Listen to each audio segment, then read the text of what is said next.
Alright, finally. White, here we come.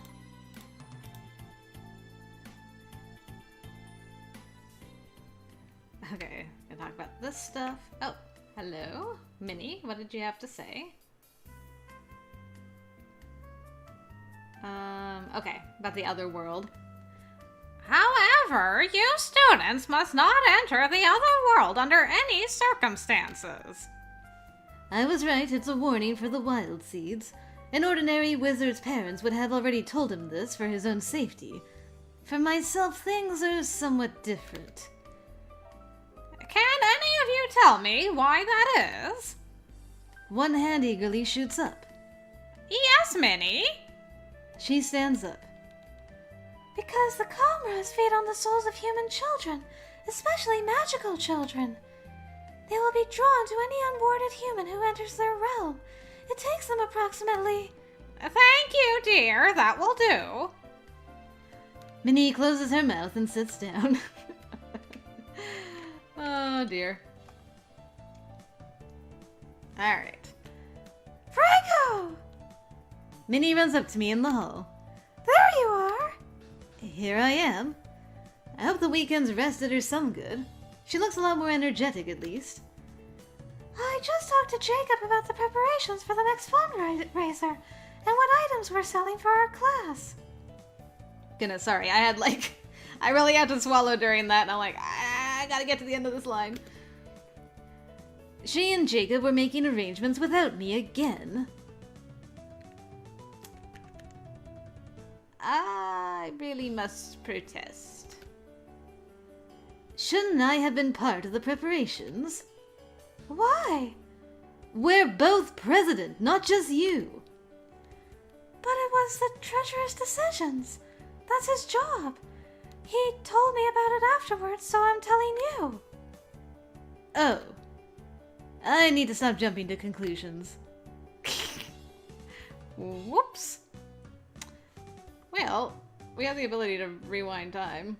I wanted to, say, hey, I have, I'm also here, but I didn't realize that's a treasurer's decision, so. Well, we'll cross that bridge a little later. She's here now, that's the important part. That's what I meant to say. We're having big green pillar candles. They go on sale at the mall on the 23rd. We all have to help man the booth, but we don't have the exact times for that yet. There'll be a meeting later to decide schedules. I just wanted to let you know, in case you were making plans for your weekends. Thanks. Okay, bye! And off she goes. Him. Right. Slight error there. Okay, learning stuff.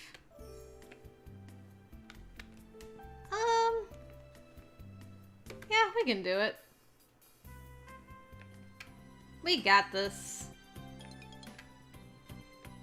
My goodness. So many things we're skipping through. We got a whole bunch of spells, I think. Let's see. What is... I think I'm just gonna study, regardless. I don't think I need to look this up specifically. Study with Minnie. Ooh, magic. Alright. I'll take that. And now we can read about our stuff.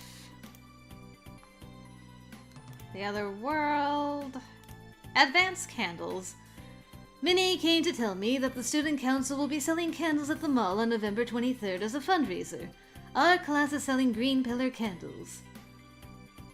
Otherworld creatures, counterpoint,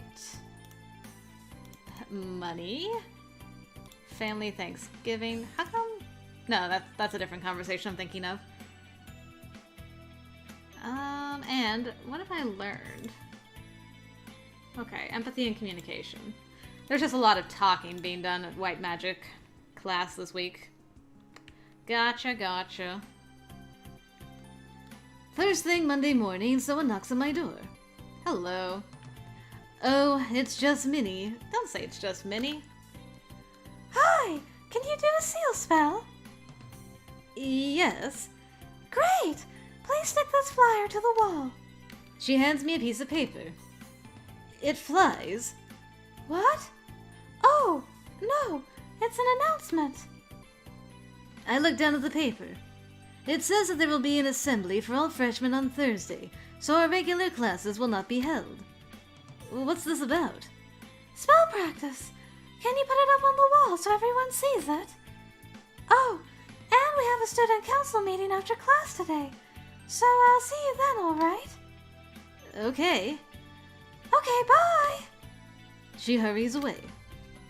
With a touch of magic, I affix the note to the wall for my hallmates to see. What should I do this week? It's funny, because she obviously knows Seal. Because she did it for the, candles. Unless Jacob did that. Weird. Well, I guess we'll keep on. Nice. This afternoon, the student council has a meeting, though slightly smaller than the last one. Good afternoon, pilgrims! The Thanksgiving break begins on Wednesday, the 27th. On that date, we will collect and formally present this year's tributes. When witches and wizards from Europe first crossed the Atlantic, we came as guests seeking freedom and were greeted with hospitality. To hear my parents tell it, they mostly arrived as runaway apprentices who wished to become their own masters. The social structures of magical Europe derived from a time when there were only a few dozen magic users of any age to be found within a single country, fewer than there are students at Iris Academy right now. No schools, no towns, no brotherhood, only wizards and towers defending their own territories. Apprentices, when found, were often feared and controlled more than they were taught. When the population began to rise, there was no place in society for the new upstarts, and so many chose to take their chances in the new world. We do not forget the gifts that we were given. We do not forget our responsibility to care for those who have cared for us. Even when too many in the world outside have forgotten their obligations. I wonder if this lecture is meant for me specifically to hear. A reminder of the virtues of American wizardry. As such, it is our joyful duty to gather willingly given contributions from outsiders to help redress the balance. The tribute will be collected through ticket sales for the fall play next Friday and candle sales at the mall that Saturday. All student council members are expected to assist with the collection of tributes for the tribal councils. Angela, will you come up and select a slot? The booth needs to be staffed all day long, and assistants are needed to run the front of house for the play, so there are many jobs available. However, being freshmen, Minnie and I are called up as the last to choose, which means we are stuck with the late evening mall duties that no one else wanted. On top of that, Possum explains that anyone working at the mall should take the first van out in the morning to help set up the booth for the first shoppers, so we'll have to stay there all day long. That's just how it goes, I suppose. For the seniors to get the privilege of the best choices, someone else has to have the worst. It's not so bad, though. How hard can it be to sell candles? Ahem. Indeed. Easy. I'm sure we'll do a smashing job. Franko? Oh, hello. Okay. We'll be nice to Ellen. She's a good friend. I forgot that I was going to, like, actually listen to the white magic stuff. Well, I guess we'll start from here. I forgot about that, because I'm like, I've done these already. Whoops. Through awareness, you can get a general sense of a location without physically exploring it. Huh. If you were ever to awaken in a strange place, lost and disoriented, awareness would give you clues to your environment. Or if we were to suddenly find ourselves inside a dungeon. While awareness is useful in detecting a general layout, and might even locate hidden rooms or exits, it is incomplete. Without other spells or senses, you may have no idea what dangers lie in the spaces that you find. Further spells in white or blue magic will help you to identify hazards at a distance. Yeah, I was gonna say blue magic would probably be a good complementary school to learn with this. Well, I'll see what we can do. On Thursday morning, all the freshmen are gathered together in the gym. Oh, right. This is the class. Okay, let's see. Seal really will not work, Light.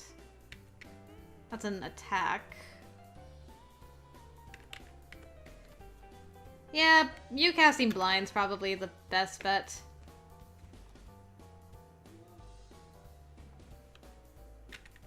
Yeah, I'll be the pitcher. Oh, hello. I'll stay quiet this time. Oh, whoa, whoa, whoa, whoa, whoa, whoa. My girl. I was so, like, what was that white magic thing? I'm just trying to speed through this a little too quickly. I gotta slow my roll. First thing on Friday morning, someone knocks on my door. Good morning. Good morning. We need to prepare a message to be sent around to the freshman class. I just found out that the next exam is scheduled for Wednesday next week, not Friday, because of the play that night. There would be official announcements on Monday, but with the test in the middle of the week, that's very short notice. If we tell everyone tomorrow, then they'll have the weekend to prepare. Sure, that makes sense. It also gives us a chance to remind everyone about Medea, the fall play, so that they can save their allowance to buy tickets. Oh, how much does that cost? $5 for students. Anyway, I wanted to know if you have any messages you want to add to the note before we send it to the class. Oh, maybe something about your Thanksgiving holiday? To be sure everyone knows when it is and has their plans. Sure, that's a good idea. I'll write out the announcement and make copies to give to Jacob, so he can distribute them with the mail tomorrow. Okay, bye! She hurries off. Well, she did involve us. Well, that's not what you want to see. I'm finally paying attention to the classes, and then I fail. Alright, Minnie's announcement. And we are going to study with our girl. Donald. I will not ask you about it this time. Making candles is for another route altogether. Tribute planning? Professor Potsdam held a student council meeting today to explain about the Thanksgiving tributes collected by wizards and paid to the tribal councils out of gratitude for their hospitality in accepting the European wizards so many years ago. The money is raised by selling candles at the mall and tickets to the school play. As part of the process, I have to spend Saturday the 23rd at the mall to help run the candle selling booth. Shadowed wings, music of the mind. Ah, that was the white magic thing. Oh. Right, I forgot about that. Whoops. On Monday morning, as I'm getting ready for class, I spot a piece of paper lying on the floor of my room. Another announcement. Thanks, Cupid. No, I do not want to go with William. We'll ask Minnie. I highly doubt she'll go with us. She'll probably let us down super easy again. She's gonna be hard to nail down for a date. I make my way over to Butterfly Hall. Franko? What is it? Did I forget something? No, I wanted to know if you wanted to go to the play with me on Friday. Oh! I can't, I'm sorry. I already promised Manuel I'd help with his art project, and then Jacob and I are taking inventory and... You're busy. It's fine. But I'll see you on Saturday for our shift. I've gotta go. Oh well, I guess I'll go to the play alone. It's fine. I'll just cry myself to sleep. Well, it was more she already had plans, at least this time, and not like, Yeah, I'm actually, like, not really a fan of theater with other people, so no. So, I appreciate she at least had other plans, even though Jacob keeps taking all her time away from me. Gosh, I haven't even talked to Jacob that much. Here we go. Ah, the holes. I don't know if I can actually make it out of here again. Uh-oh. I find myself standing in a stone corridor. The exit from this dungeon has been hidden. Choose your path carefully. Be cautious, all is not as it seems. Okay. Well, we're gonna save, but I don't have faith. No faith. 0 faith.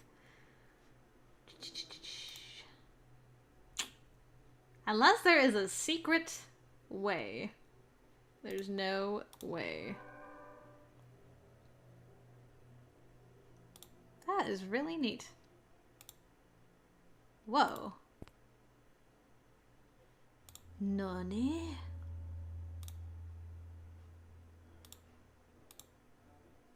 Oh. A rune circle here, so I can travel.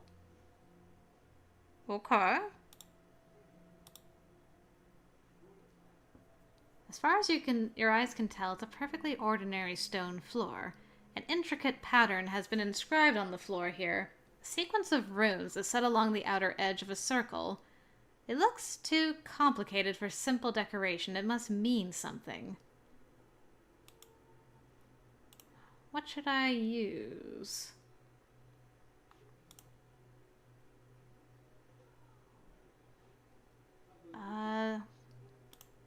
I could trigger.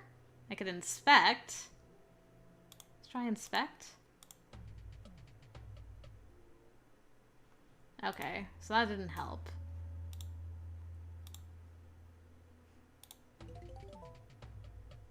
It worked.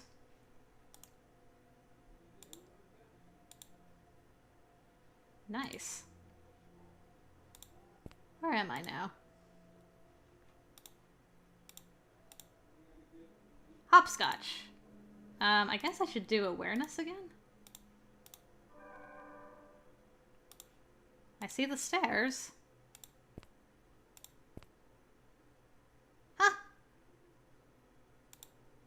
Was he lucky? Awareness is nice. I make my way up to the surface, blinking a bit at the sunlight. Congratulations, Franko!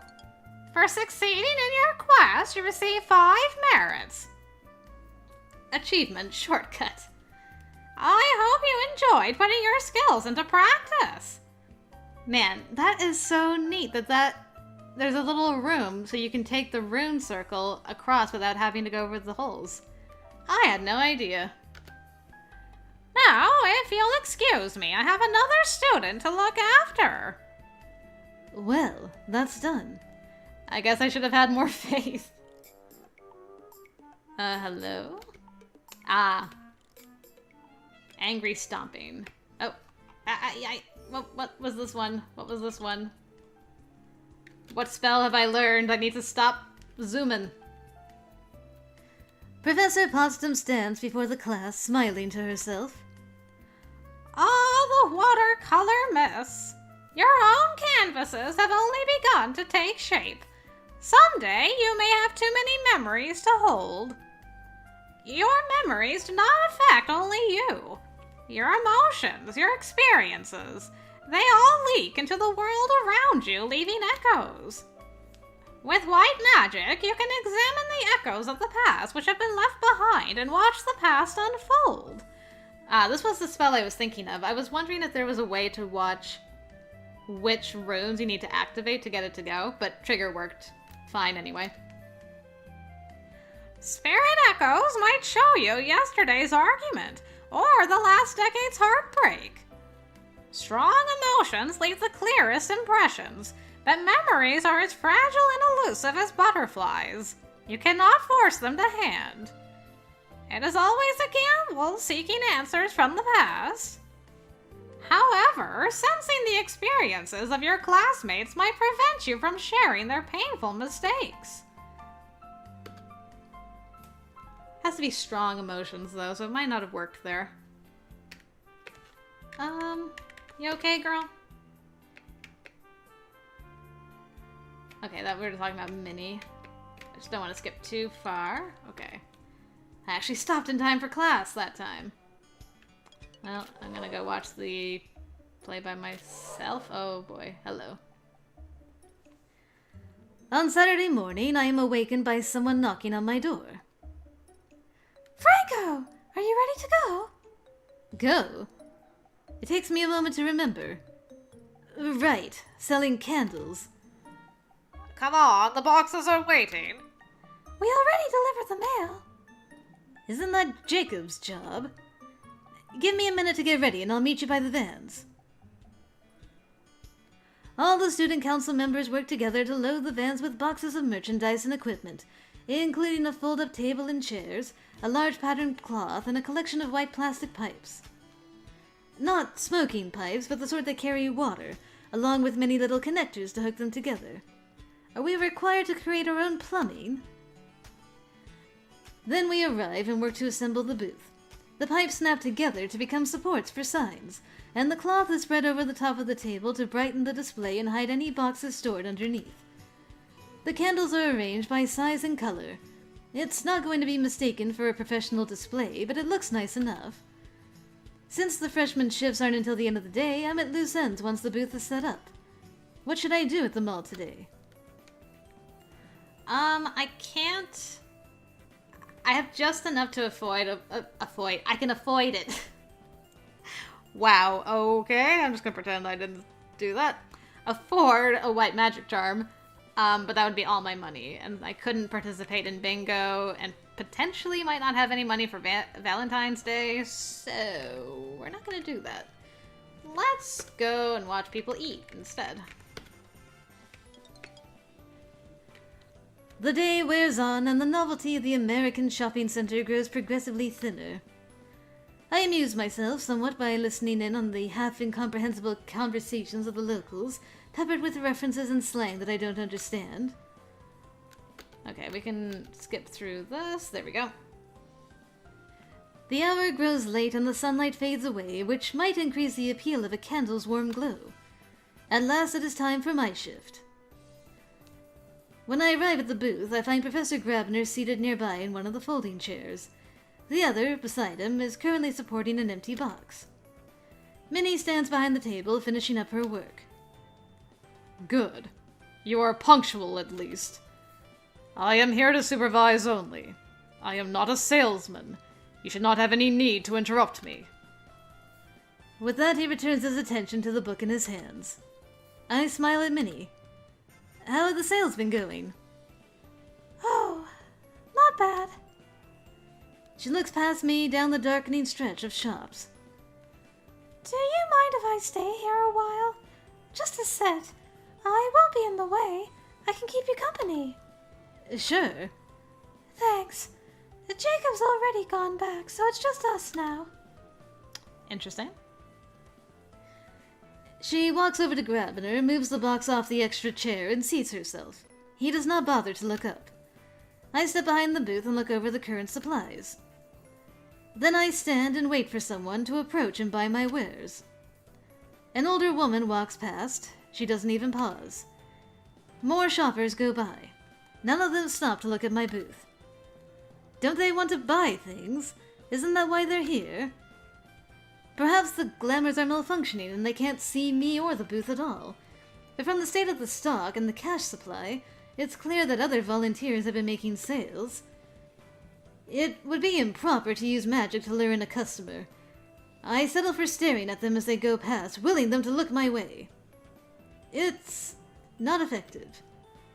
Aha! Someone is approaching. Unfortunately, it's just Kyo. Well, no one said that wizards weren't allowed to buy from us. Perhaps if he takes an interest in the booth, more customers will approach. Would you like to buy a candle? He stares at me, then looks over at Professor Grabner, then back at me. Without saying a word, he leaves. I hear a quiet footstep and discover that Minnie has walked up to join me. He kept coming by the booth earlier, watching me. Did he say something to you? Oh no, he hasn't done anything wrong. Don't worry about it. She looks down at the cash box. You haven't sold anything? No one seems very interested. She looks at me. Maybe you're just not very approachable. Let me help. But you already worked a full shift. I'm here already, so I may as well help you out. And it's for a good cause. Sit for a few minutes and watch me. If I'm doing something wrong, I need to know.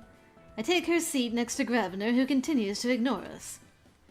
For some reason, with Minnie at the table, customers seem a lot more interested in the candles. Maybe it's the way she smiles at people as they pass. Maybe it's her enthusiasm. I don't know where she gets the energy. I suppose the truth is that I'm just as bad a salesman as Grabner. Neither of us was born a shopkeeper.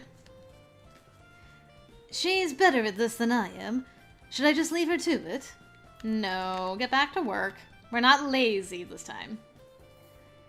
It's my responsibility. We're supposed to be partners. I have to make an effort. I go back to the booth. I'm ready to try again.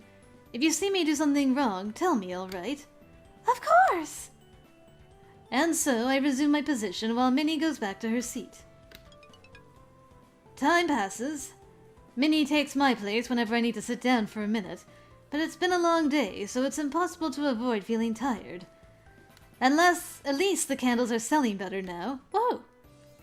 But it's growing late and the shoppers are dwindling.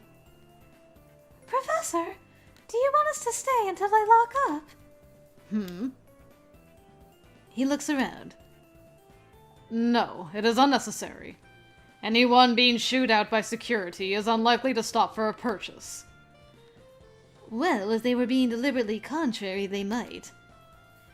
Minnie seems to find his statement amusing, but quickly hides her smile. All right, let's pack up. In the morning, the whole student council worked together to move the supplies. Now it's only the three of us, and would have been just two if Minnie hadn't stayed. At least there are fewer candles now that we've sold some stock. The trip back, too, is quieter. I have nothing particular to say, and it feels awkward to make casual conversation with either Minnie or Grabner while the other is listening. In the dark, the trees that flash by our windows blend together with no sense of place or time. But still I know that I am far, far away from home. When we return to school, Grabner goes off with the money and equipment, and Minnie and I head into the dark hallways. It's been a long day. Too long, with too little refreshment, as my stomach casually reminds me. Oh! Sorry. You don't need to be sorry. You need to eat. Too late for that now. It's not a big deal. I won't starve overnight. Come on, let's go to the cafeteria. But they're closed. It's after hours. Leave it to me. Minnie leads the way into the empty dining hall. All right, why do you have a key to the cafeteria? Is that a student council perk she forgot to share? Well, I'm up late sometimes studying. I asked permission to come in so I could have snacks if I needed them. Would you like some coffee? No, I want to sleep tonight. Right. Well, I can't cook anything, but there's always apples, and I can make sandwiches. An apple sandwich? They're actually nice. Really? I usually eat apples by themselves or in desserts. Peanut butter or cheese? I can't remember what I did last time. I think I did cheese? Okay, yeah, I did do cheese, so. Peanut butter. Be right back. She disappears behind the counter. Devoid of other students, the cafeteria is so quiet that I can hear her at work in the kitchen, knife chopping away. A few minutes later, she returns with 2 plates. The sandwiches involve no bread, but sliced apple rings stacked up with peanut butter gluing them together. Stray oats and raisins peek out of the brown goo. This looks like a pleasant snack, but not what I would expect for dinner. It's health food. It's good for you. Sure. She said she couldn't cook, but this is pretty tasty. Thank you. You're welcome. She sits down with her own plate, taking rapid, precise nibbles like a wood mouse eating berries. Before I finish, she's already standing up again. I've gotta go. I've been gone all day. I've gotta check my messages and catch up on my reading and... Okay, I'll see you later. Right. Bye! And off she goes. Thanks for making me some food and eating it with me, at least. That was nice. Let's read about it. Okay, so I got that for some reason. Confrontation. Ellen's frustration. Greek tragedy. Candle booth, there we go. Today, the student council had a booth at the nearby mall, selling candles to the locals as part of a fundraiser. As the freshman representatives, Minnie and I had to be there all day, setting up in the morning and taking things down in the evening. Afterwards, we went to the school cafeteria and she made us snacks. It was very pleasant all in all.